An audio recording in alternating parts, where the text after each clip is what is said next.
2:14 a.m. The night air over a Russian airfield is cold and deceptively quiet.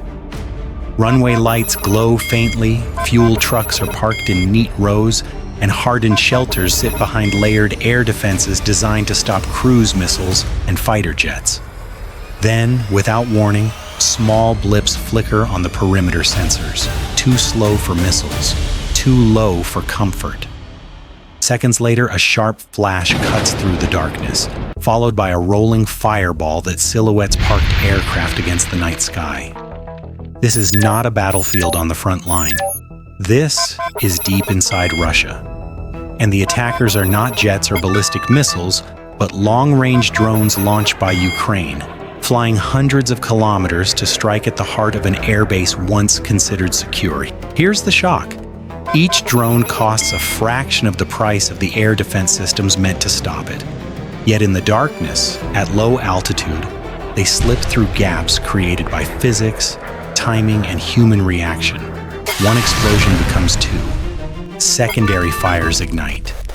And then this happened. An outcome neither side publicly anticipated, with consequences that ripple far beyond the runway.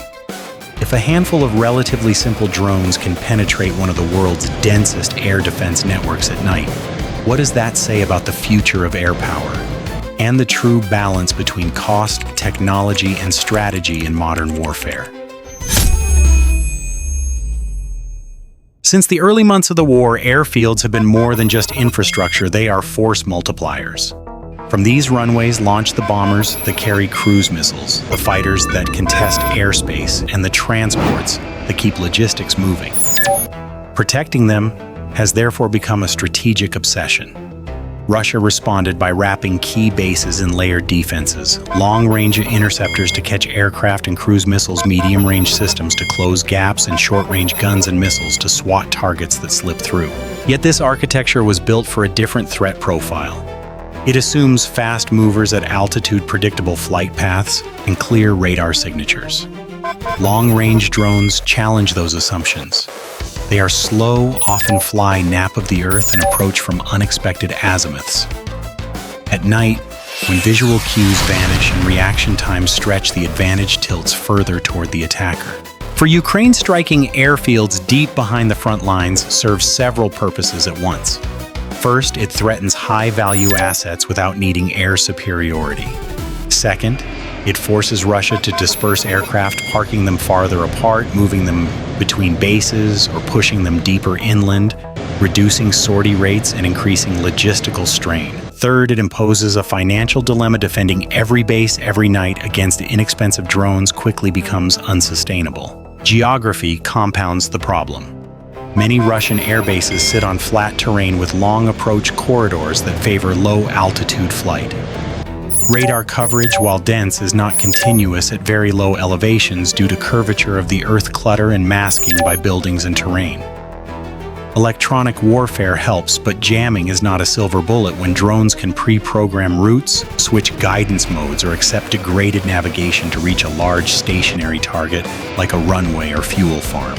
Politically, these strikes reverberate far beyond the blast radius. They signal reach and intent, reassuring domestic audiences while unsettling adversaries. They also test red lines: how deep is too deep and what constitutes a proportional response.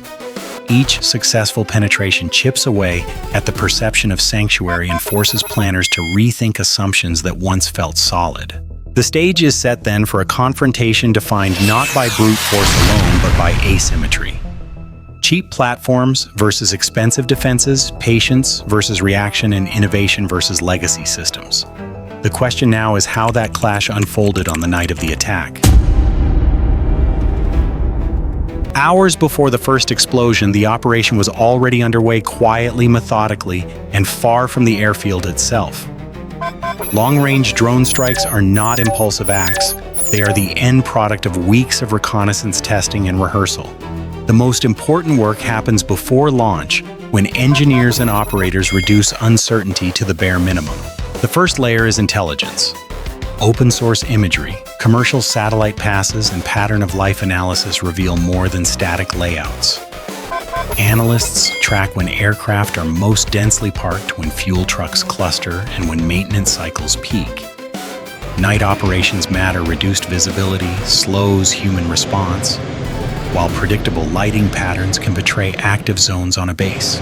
Even minor details, temporary scaffolding near a hangar or freshly disturbed soil, hint at where defenses may be weakest. Next comes route planning. Long-range drones do not rely on a single guidance method. GPS is useful but not trusted alone.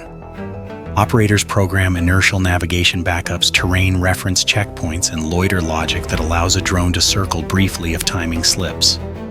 Flying low is essential.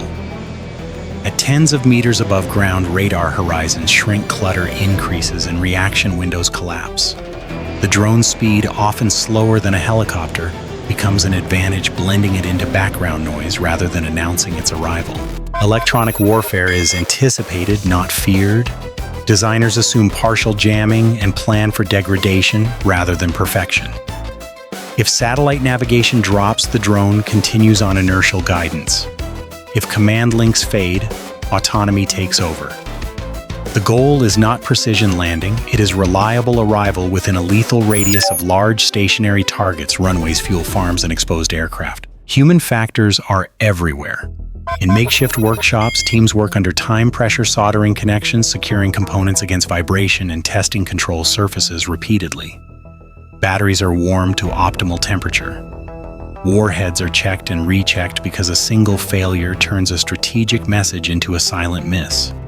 Operators memorize contingency trees. If signal degrades, here switch mode. If altitude spikes, they're cut power and dive. By the time the drones are launched, the outcome is already leaning in one direction. Success no longer depends on constant control, but on preparation, on dozens of small decisions made hours earlier. What remains is execution. And once the drones cross the final kilometers, events accelerate beyond anyone's ability to slow them down. The first drones cross the final boundary just after 2:10. From this point on, there is no human intervention, only pre-programmed logic and the unforgiving math of distance, speed, and time. Flying at extremely low altitude, they follow terrain contours, slipping beneath radar lobes designed to catch faster, higher threats. To the air defense operators on duty, the night looks normal until it doesn't. A faint alert appears, not a full track, just noise. Something slow, inconsistent, almost dismissible. Seconds pass as operators debate whether it's clutter, wildlife, or a system artifact. That hesitation is the opening the drones were designed to exploit. One drone reaches the outer perimeter first. It does not aim for hardened shelters or command buildings. Instead, it dives toward a fuel storage area, large, stationary, and catastrophically vulnerable. The explosion is not massive at first, but it is precise. A vertical column of flame erupts briefly, illuminating the entire airfield. In that instant, the base gives itself away. Air defenses react violently. Short-range systems open fire tracers, carving frantic arcs through the darkness. Radar operators switch modes, searching for additional contacts. But this is where the sequence breaks in Ukraine's favor. The initial blast forces defenders to focus inward, while additional drones approach from different azimuths, timed to arrive during the confusion. A second impact hits near the runway. Concrete fractures. Debris scatters across the landing surface.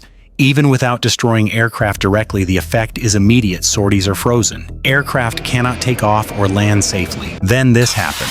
A secondary explosion, likely ignited by fuel vapors or stored munitions, detonates with far greater force than the first strike. The shockwave ripples across the apron, damaging exposed aircraft and shattering windows in nearby structures. What was supposed to be a contained incident escalates into a base-wide emergency. By the time the last drone crashes into its target, the airfield is no longer a defensive stronghold.